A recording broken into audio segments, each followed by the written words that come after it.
இருக்கும். அதுக்கு பேக்ரவுண்ட் செட்டப்பாக இது பண்ணியிருக்கேன். இந்த ஸ்டிக்ஸ் வச்சு இங்கே ஒரு பேக்ரவுண்டு ஸ்கொயராக செஞ்சு நான் இந்த க்ரஷ்ட் பேப்பர்ஸ் வச்சு ஒரு பூ செஞ்சுருக்கேன். இங்கே சைடில் வந்து தேர்லலாம் தொங்கும் பார்த்தீங்களா, அந்த மாதிரி தொங்க விட்டுருக்கேன். அது அடுத்த சைடுக்கு வர்றதுக்கு தான் பண்ணிகிட்ருக்கேன். இப்போ பார்க்கலாம் எப்படி பார்க்கலாம். ஒரு பென் எடுத்துக்கணும். இந்த பேப்பர் ஸ்கொயராக இருக்கிறது ஒட்டிட்டா இப்போ நெக்ஸ்ட் நம்ம விநாயகர் செய்யறதுக்கு மாவுலாம் எடுத்து வச்சிருக்கோம் பிசையறதுக்கு. இது என்னோட சிஸ்டர் சைந்தவி, இவளும் ஜாயின் பண்ணியிருக்கா. ஃபர்ஸ்ட் நம்ம கொஞ்சம் கோதுமை மாவு போட்டுக்கலாம். கோதுமை மாவு போட்ட அப்புறமா மைதா போட்டுக்கலாம். அப்புறம் மஞ்சள் ஃபார் த பாடி. அப்புறம் கேசரி கலர்ஸ் இருக்கு நம்ம டர்ன் பண்ண ட்ரெஸ்லாம் வைக்கிறதுக்கு.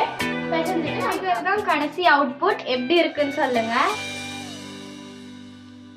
தொப்பை கணபதி தொப்பை கணபதி தொண்டன் அதிபதி யானை காது கணபதி எங்கள் அன்பு கணபதி கொழு கொழு கணபதி கொழுக்கட்ட பிரிய கணபதி தும்பிக்கையான் கணபதி எங்கள் நம்பிக்கையே கணபதி தொப்பை கணபதி தொண்டன் அதிபதி யானை காது கணபதி எங்கள் அன்பு கணபதி கொழு கொழு கணபதி கொழுக்கட்ட பிரிய கணபதி தும்பிக்கையான் கணபதி எங்கள் நம்பிக்கையே கணபதி கணபதி கணபதி கணபதி.